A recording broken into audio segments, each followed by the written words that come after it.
Government is not the solution to our problem. Government is the problem.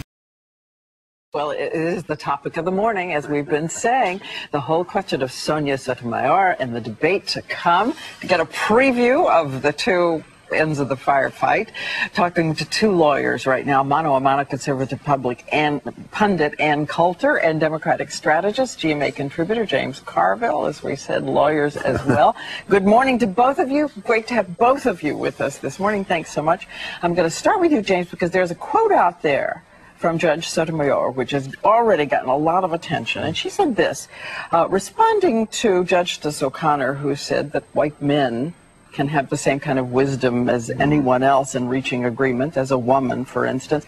She said, there can never be a universal definition of wise. I would hope a wise Latina woman with the richness of her experiences would more often than not reach a better conclusion than a white male who hasn't lived that life. Reach a better conclusion by virtue of being woman, Latina? Well, first of all, I graduated from law school. I kind of deny the fact that I'm a lawyer, but I did pass the bar at one time. Look, Justice Thomas in his hearing talked about how his experience of walking in poverty and things like that would bring an added dimension to his ability to make decisions. I think everybody has a life, has led a life, and I think it's part of what you do in a sort of decision making. And?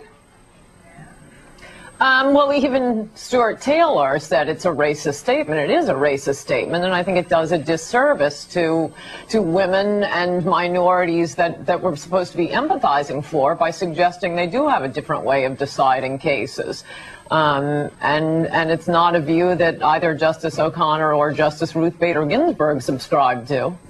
Well, you know, look, I think if experience is everything, and people have different experiences. I think you want a richness and a diversity of opinion on the Supreme Court. I think what this is the president was striving for, and she has a life experience that she brings, by the way, with an impressive background in the law. But unlike me, I think she was like summa cum laude. I always kind of thank the Lordy, if you know what I mean.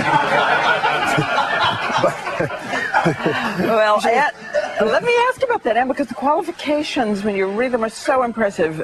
She was summa cum laude, as James said, at Princeton. She was a Yale Law Review.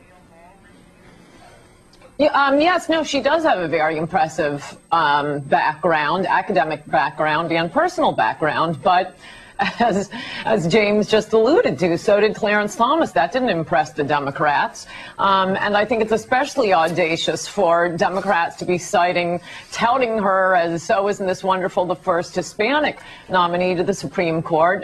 Miguel Estrada had a pretty impressive background. He came here as a teenager from Honduras, not speaking English, graduated from Columbia and then Harvard Law School, and the Democrats specifically blocked him and we head into the Supreme Court. So I'm not really interested in hearing their enthusiasm for an Hispanic now after blocking Miguel Estrada, who also had an impressive life story. We can only aspire to reach the Alberto Gonzalez standard, but we will try. I mean, no, with that kind of confidence, I didn't mention Alberto Gonzalez. That kind of confidence you don't get every day. I mentioned Miguel Estrada. Well, I mentioned Alberto Gonzalez. Everybody gets to talk on the show. He had nothing to do with the Supreme Court. Yeah. Well, but let's just talk about, I want to go back and pick up on what you said before and not leave it before we leave this topic. And you said this is racist, what she said? I was quoting Stuart Taylor, not a conservative, writing in the National Journal. Yes, certainly, saying that someone would decide a case differently, better, in fact, because she has a Latina rather than a white male. I mean, that statement is, by definition, racist. I'm not saying she's a racist, but the statement sure is. Okay. I think she was trying to say, and I think many people do, and I think the president agrees. You know, I got to say, as a Democrat, I was taken aback. I was choking up to see an African-American president of the United States, first Hispanic woman in the Supreme Court. It was quite a moment. It was really, I was touched by it, I got to say. It was quite a moment. Were you moved by the Hispanic breakthrough, Anne?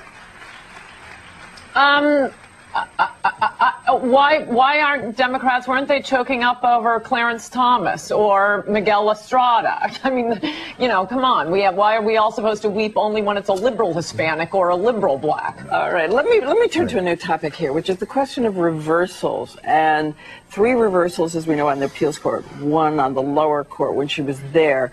Anne, have you studied them? What do they say? I've looked at some of them. You can't say that much in the abstract about a reversal. I mean, obviously, it's not her strongest point. You wouldn't put that at the top of the resume.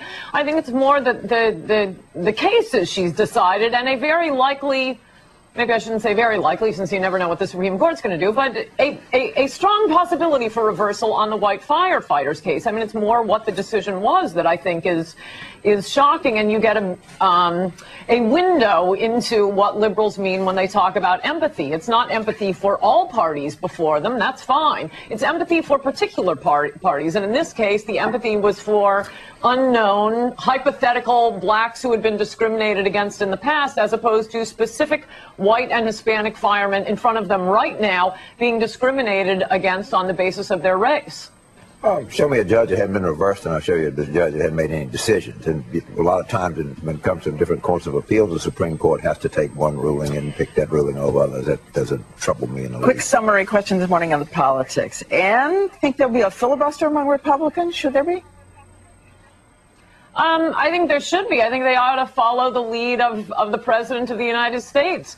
President Obama voted against Justice John Roberts, Justice Sam Alito, and he specifically rejected the idea that had been put forward in the past by Orrin Hatch, saying, look, the President is the President, and we just judge judicial nominees on character judgment. And Obama said, no, I reject that. I'm going to look at how we decide cases. So I think Republicans should follow the President. Will she pass?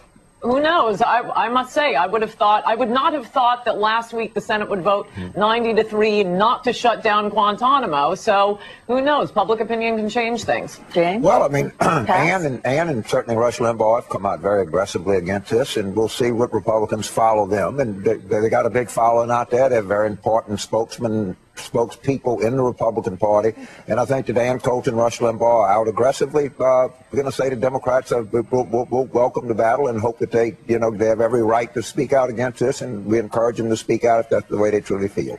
All right, I thank you both. Great to have you with us this morning. Great to hear from you, and that's a preview of what's ahead.